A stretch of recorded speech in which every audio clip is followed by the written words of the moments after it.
Go over to Audrey Bayer now. She is doing a live interview. Let's listen in.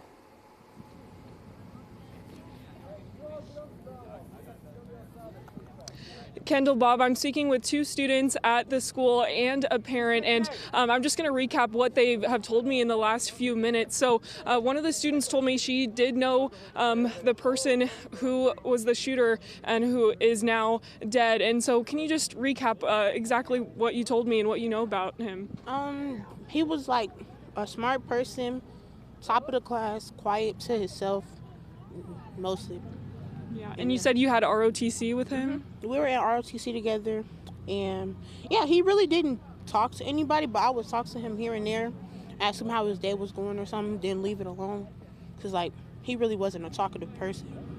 Yeah. And you said earlier that people were making jokes when you first heard about what was going on. Can you tell us again about that? Because nobody really thought it was serious at first until like the lockdown situation, and then when people actually started responding to the people posting about it, it was like, that's disrespectful and nobody should have to go through that. And you send your child to school to learn, not to be scared about who's going to come in, who's going to do this, that, and the third to us. And both of you said that you saw some pictures on social media of what happened. What was going through your mind when you saw what was happening online? It felt very like unreal to see people laying in the cafeteria and like people recording and hearing the gunshots and everything like that. It was just weird, in my opinion. And people making jokes about it. It was also kind of weird. And like she said, you should only be going to school to learn, not worrying about who's going to come in and try to do something to you. Did either of you know any of the victims that were taken to the hospital today? And you said you knew the shooter. Do you have any idea why he would do something like this? Honestly, it's either he got stuff going on at home or just bullying, period. I don't really know. Yeah, and you said he was a quiet, shy guy. So do you think he was capable of doing something like this? I mean, from what I saw that he posted himself, yeah. Yeah. And Mr. Rucker, you told me earlier that it was a pretty confusing situation. You dropped everything to come here to the Reunification Center. Can you tell me what was confusing about this? Reuniting the parents with the children's.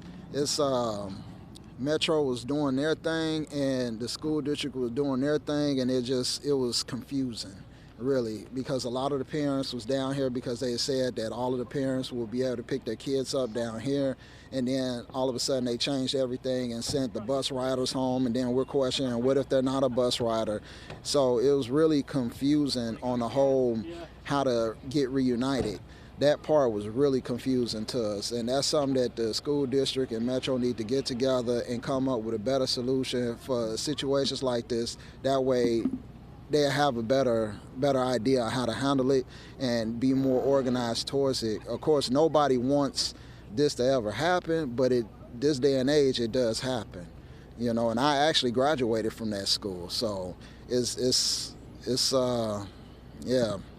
bothers. It's bothering. And did you hear from Paris or London, or did you hear from the school first when this all unfolded? I heard from my daughter first, and I was at Southern Hills at work, and all of a sudden I get the text message, and then she started sending me the pictures and stuff, and that's when I freaked out.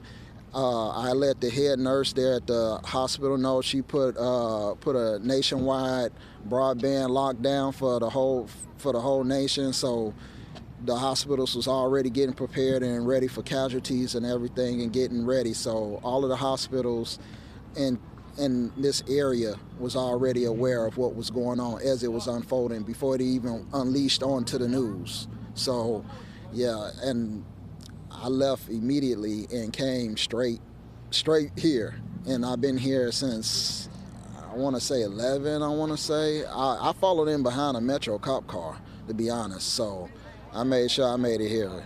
So. And what was that like, getting that text from your daughter?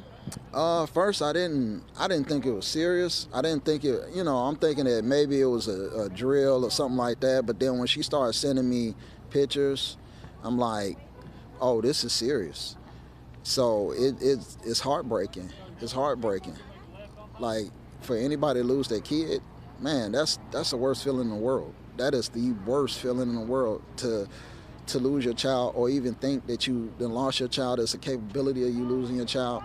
My daughter will tell you I'm overly protective when it comes down to my kids. I'm overly protective, so you know, it's the worst feeling. I don't wish it on nobody. And we just learned from Police Chief John Drake that the shooter retrieved the gun from the bathroom and then went inside the cafeteria. So does that concern you that a gun was potentially on campus already? Yeah, it does. It does. It makes you wonder how. Like how and when. How long has it been sitting there? And who put it there? Like, did he do it, or it was premeditated? Is he the only one? Like, was he the only one planning on doing this, or did he have an accomplice? Like, it's questionable. And I'm just going to take one moment. We're just witnessing somebody getting reunified with their child. And can you tell us, what was that moment for any of you guys, just being reunified with your parent, with your child? Oh, it was the best feeling. I squeezed her tight. I squeezed her tight. I was relieved, really. And what was that like for you? It literally took my breath away. But yeah, it was okay knowing that I made it home safe from school. I could finally go home because it was a long process.